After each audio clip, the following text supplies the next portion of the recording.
안녕하세요. 전주의 길 교회 성도 여러분. 우리가 사랑하는 교회 공동체 안에서 지내다 보면 때로는 참 어려운 관계의 문제를 마주할 때가 있죠. 특히 형제가 나에게 또는 공동체에 죄를 지었을 때 우리는 어떻게 반응해야 할까요? 오늘 마태복음 18장 말씀을 통해서 바로 그 어려운 상황을 회복과 사랑의 기회로 바꾸시는 예수님의 지혜를 함께 나눠보려고 합니다. 자, 그래서 오늘 이런 순서로 한번 살펴볼 거예요. 먼저 잃어버린 한 마리 양의 비유를 통해 이 문제의 핵심이 뭔지 그 마음을 짚어볼 거고요. 이어서 회복을 위한 구체적인 3단계 과정과 또 교회가 가진 권위와 책임에 대해서도 알아볼 겁니다. 그리고 이 모든 것이 예수님의 이름으로 모인다는 것의 의미와 어떻게 연결되는지, 마지막으로 우리가 왜 사랑 안의 한 가족인지를 확인하며 마무리하겠습니다. 모든 것의 시작은 바로 왜? 라는 질문에서부터 출발합니다. 우리가 왜 형제의 문제에 관여해야 할까요? 그 답은요, 어떤 규칙이나 절차 때문이 아니에요. 길 잃은 자녀 한 명을 애타게 찾으시는 우리 하나님 아버지의 마음, 바로 거기서부터 시작되는 거죠. 예수님께서요, 아주 현실적인 질문 하나를 딱 던지시면서 이 말씀을 시작하세요. 내 형제가 죄를 범하면 어떻게 할 거냐? 이거 정말 우리 모두가 언젠가는 마주하게 될 질문이잖아요. 피하고 싶지만 피할 수 없는 그런 질문이죠. 자, 여기서 정말 중요한 게 있어요. 우리의 목표를 확실히 해야 한다는 겁니다. 우리의 목표는 절대로 그 사람을 비판하거나 정죄하거나 사람들 앞에서 망신을 주려는 게 아니에요. 우리의 유일한 목표는 딱 하나, 바로 회복입니다. 그 형제를 사랑으로 얻어서 하나님과 우리 공동체와의 깨어진 관계를 다시 이어주는 것, 그게 전부예요. 다른 건 없습니다. 예수님이 참 놀라우신 게 이 과정을 바로 앞에서 말씀하셨던 그 잃어버린 양 한 마리 찾는 목자 비유랑 바로 연결시키세요. 그러니까 죄 지은 형제를 찾아가는 건 단순히 잘못을 지적하는 행위가 아니라는 거예요. 이건 길 잃은 양을 찾아 헤매는 목자의 심정으로 하는 말 그대로 영적인 구조 활동이라는 거죠. 자, 그럼 이제 예수님이 알려주신 구체적인 방법, 그 3단계의 과정으로 넘어가 볼게요. 이 어려운 여정을 위한 아주 분명한 지침이 바로 여기에 있습니다. 예수님이 제시하신 이 3단계 과정을 보면요. 와, 정말 지혜롭다는 생각이 들어요. 문제를 한 번에 공개적으로 터뜨리는 게 아니라 조용히 개인적인 만남에서 시작해서 점진적으로 범위를 넓혀가잖아요. 각 단계마다 그 사람이 회개할 기회를 최대한 주로는 아주 세심한 배려가 담겨 있는 거죠. 두 번째 단계에서 증인을 데려가는 게 막 여러 사람이 가서 압박하려는 게 아니에요. 이건 신명기 말씀에 나온 원칙인데 이게 한 사람의 주관적인 판단이 아니라는 걸 확인시켜주고 대화의 무게를 더해서 그 사람이 문제의 심각성을 깨닫고 돌아오도록 돕는, 이것도 결국엔 사랑의 한 방법인 겁니다. 자, 이제 가장 어렵고 어쩌면 가장 오해하기 쉬운 마지막 단계입니다. 그래도 듣지 않으면 이방인과 세리처럼 여겨라. 와, 정말 강한 말씀이잖아요?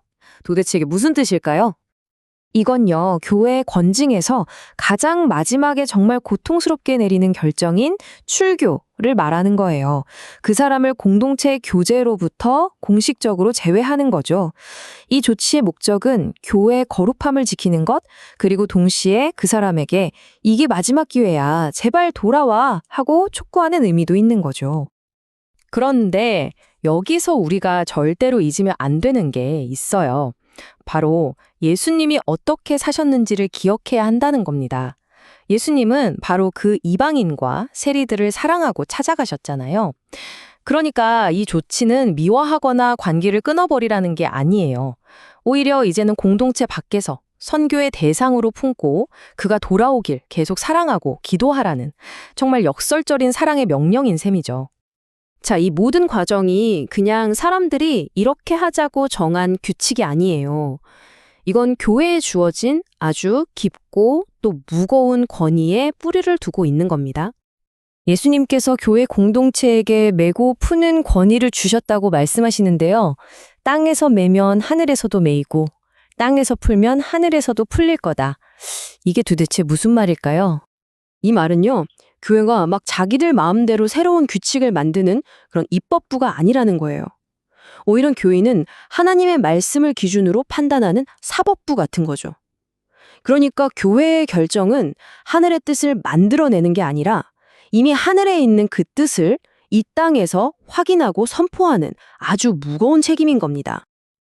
아니, 그렇다면 교회가 대체 어떻게 이렇게 무거운 책임을 감당할 수 있을까요? 우리 같은 사람들이 말이에요.